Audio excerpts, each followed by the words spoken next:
दोस्तों, अगर ईरान और इसराइल के बीच चल रही ये जंग और एस्केलेट हो गई तो क्या पूरी दुनिया एनर्जी के क्राइसिस में डूब सकती है? क्या स्ट्रेट ऑफ हॉर्मुज को ईरान ने एक जियोपॉलिटिकल हथियार ऑलरेडी बना दिया है? क्या अमेरिका का असली टारगेट ईरान का न्यूक्लियर प्रोग्राम है या उसका ऑयल एक्सपोर्ट सिस्टम? क्या रिजिम चेंज सच में पॉसिबल भी है या सिर्फ ये प्रोपोगेंडा है? और सबसे बड़ा सवाल, क्या यह कॉन्फ्लिक्ट टैक्टिकल न्यूक्लियर स्ट्राइक तक पहुंच सकता है? वंदे मातरम दोस्तों। मैं हूं विकास पाल और मैवरिक जियोपॉलिटिक्स के आज के सेशन में मैं आप सबका बहुत बहुत स्वागत करता हूं। चैनल को लाइक शेयर और सब्सक्राइब जरूर कीजिए दोस्तों, और मुझे पूरी उम्मीद है कि इस सेशन के अंत तक मैं इन पांचों सवालों के जवाब आपके सामने प्रस्तुत कर दूंगा। चलिए दोस्तों, शुरू कर दें। वेस्ट एशिया में जो कॉन्फ्लिक्ट चल रहा है दोस्तों, उसका आज 12वां दिन है। लेकिन सबसे हैरान करने वाली बात यह है दोस्तों कि इस वॉर का एग्जैक्ट ऑब्जेक्टिव अभी तक क्लियर नहीं है। इस एग्जैक्टली इस पॉइंट पर मैंने एक वीडियो बनाया था कुछ 4-5 दिन पहले। It was not clear on the 6-7 day also, it is not clear on the 12th day also कि what is the objective of this war.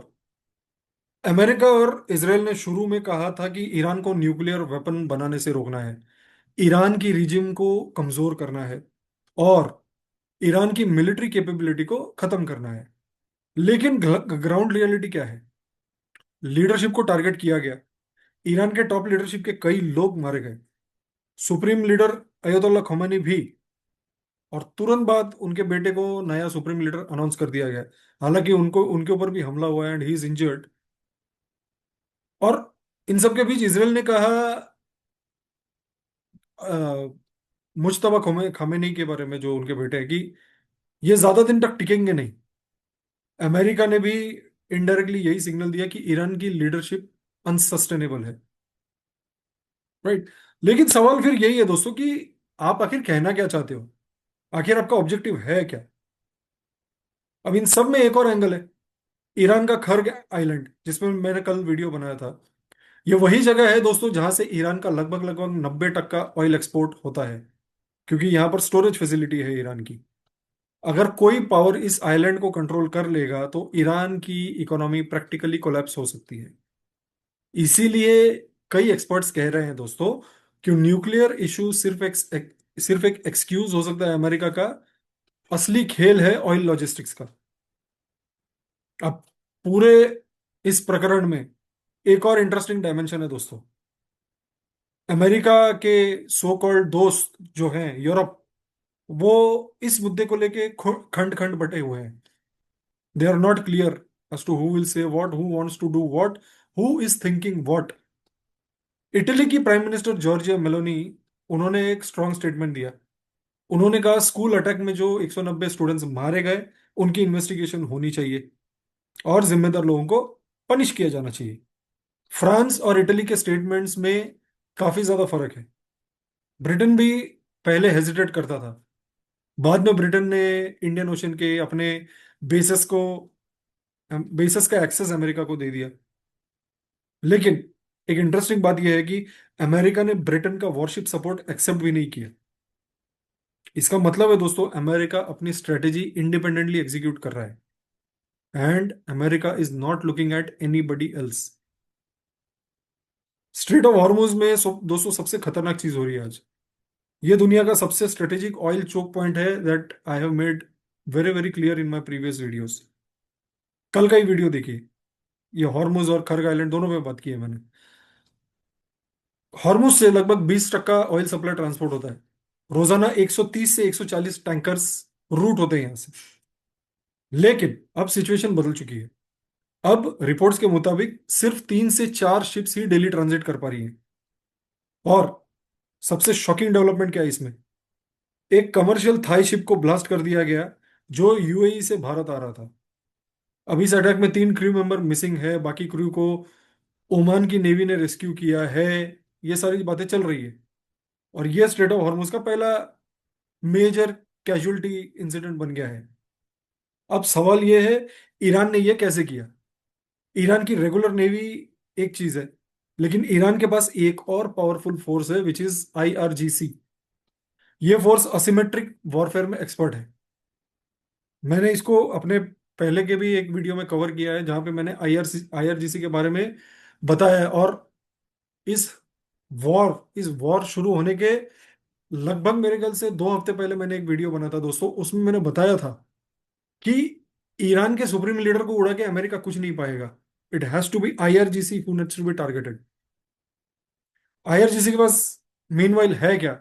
Fast attack boats, suicide boats, sea mines, under water drones.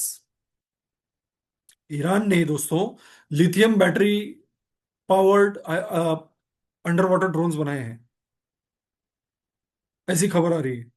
Straight of Hormuz की चौड़ाई जो है वो लगभग लगभग 30 kilometre है, लेकिन शिपिंग लेन जो है वो सिर्फ 2 से 3 किलोमीटर वाइड है।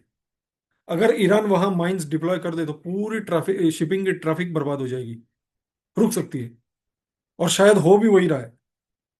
अमेरिका और इसराइल का एक नैरेटिव ये भी था कि ईरान में रिजिम चेंज पॉसिबल है, लेकिन ग्राउंड रियलिटी इससे बिल्कुल अलग है। ईरान का पावर स्ट्रक्चर यूनिक है। कंट्री का जो असली बैकबोन है वो आईआरजीसी है। आईआरजीसी मिलिट्री, इंटेलिजेंस, इकोनॉमी और सिक्योरिटी सब कुछ कंट्रोल करता है, सब कुछ। सबसे इंपॉर्टेंट बात, आईआरजीसी किसी प्रेसिडेंट या प्राइम मिनिस्टर को रिपोर्ट नहीं करती, वो डायरेक्टली सुप्रीम लीडर को रिपोर्ट करती है। इसका मतलब अगर पॉलिटिकल लीडरशिप चेंज भी हो जाए, सिस्टम वही रहने वाला है। इसीलिए ईरान में सही मायने में रिजिम चेंज बहुत डिफिकल्ट है। इस वॉर में ईरान को हैवी डैमेज हुआ है दोस्तों, हैवी डैमेज। उनके मिलिट्री बेसेस खत्म हो गए, उनकी ऑयल फैसिलिटीज हिट हो गई, इंफ्रास्ट्रक्चर डैमेज हुआ है। लेकिन फिर भी ईरान एक छोटा कंट्री नहीं है। ईरान का साइज जो है वो लगभग लगभग भारत के आधे के बराबर है। अगर किसी कंट्री को कंप्लीटली खत्म करना है दोस्तों, तो सिर्फ एयर स्ट्राइक से नहीं होगा। आपको बूट्स ऑन ग्राउंड डालना पड़ेगा, आपको ग्राउंड इन्वेजन करना पड़ेगा, आपको वहां पर फिजिकली जाके जमीन पर लड़ना पड़ेगा। अब whether America will do this or not, I don't know, देखना पड़ेगा। इसराइल करेगा, पता नहीं, अब देखना पड़ेगा, वही बात है। अब सबसे बड़ा क्वेश्चन ये है, अगर हॉर्मुज डिसरप्ट हो गया तो क्या होगा? शॉर्ट टर्म में देश अपने स्ट्रेटेजिक ऑयल रिजर्व्स यूज कर सकती हैं। कुछ कंट्रीज के पास तो दिन का 10-15 दिन का सर्वाइवल की परिस्थिति है। कुछ देशों के पास 30 से 40 दिन का तेल है।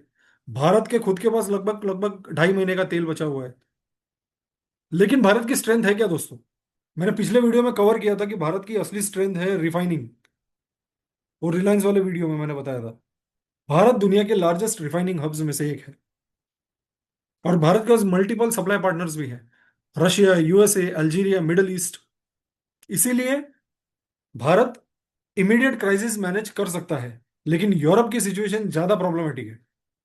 यूरोप इतने इजीली मैनेज नहीं कर सकता। ईरान के कुछ एनालिस्ट ओपनली कह रहे हैं कि जब तक ईरान को इकोनॉमिक लॉसेस का कंपनसेशन नहीं मिलता, हॉर्मुज रूट ओपन नहीं होगा। और अगर ये पॉलिसी इंप्लीमेंट हो गई दोस्तों, तो ग्लोबल एनर्जी मार्केट्स कोलैप्स कर जाएंगे। ईरान को पता है वो 140 टैंकर्स को टारगेट नहीं कर सकता, इसीलिए वो एक टैंकर को टारगेट कर रहा है। और उसी से पूरी आग लग रही है। अब इस कॉन्फ्लिक्ट का सबसे dangerous angle, nuclear escalation. Iran के पास लगभग लगभग 460 केजी एनरिच्ड यूरेनियम मिसिंग है। Those are all missing. 460 KG enriched uranium. अगर अमेरिका को डाउट हुआ कि ईरान न्यूक्लियर प्रोग्राम बना रहा है, न्यूक्लियर वेपन बना रहा है, तो America tactical nuclear strike consider कर सकता है। टैक्टिकल न्यूक्स का ब्लास्ट जो है उसका जो रेडियस होता है वो लिमिटेड होता है। लेकिन अगर एक न्यूक्लियर वेपन यूज हो गया तो रिटेलिएशन ऑलमोस्ट गारंटीड है। और फिर ये और अनकंट्रोलेबल हो जाएगा, कोई कंट्रोल नहीं कर पाएगा इसको। अब इस सारी चीजों में एक और पॉसिबिलिटी डिस्कस हो रही है कि अगर अमेरिका ईरान ईरान के खर्ग आइलैंड को कैप्चर करने की कोशिश करता है, तो ईरान की अल्टीमेट रेड लाइन हो सकती है। क्यों? क्योंकि ईरान का इकोनॉमिक सर्वाइवल उस ऑयल टर्मिनल पर डिपेंडेंट है। अगर वो भी चला गया तो ईरान के पास खोने के लिए क्या रहेगा? और जब किसी कंट्री के पास दोस्तों खोने के लिए कुछ नहीं होता, तो एस्केलेशन अनप्रिडिक्टेबल हो जाती है।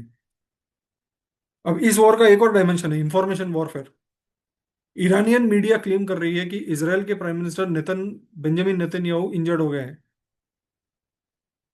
उनके भाई की डेथ की भी रिपोर्ट सर्कुलेट हो रही है। अब ये प्रोपागेंडा है या रियलिटी, ये कंफर्म करना मुश्किल है, लेकिन साइकोलॉजिकल वॉरफेयर मॉडर्न कॉन्फ्लिक्ट्स का इंटीग्रल पार्ट है। अमेरिका के अंदर भी प्रेशर बढ़ रहा है, ऑयल प्राइसेस काफी बढ़ रही है, वॉर का कॉस्ट भी मैसिव है। एक एस्टिमेट के मुताबिक अमेरिका को डेली वॉर के दिन $1 बिलियन का खर्चा आ रहा है। और America already 39 trillion dollar debt के जंजाल में है। 39 ट्रिलियन डॉलर डेट। इसीलिए अगर वॉर प्रोलॉन्ग हुआ तो डोमेस्टिक पॉलिटिकल प्रेशर भी एक्सप्लोड कर जाएगा अमेरिका में।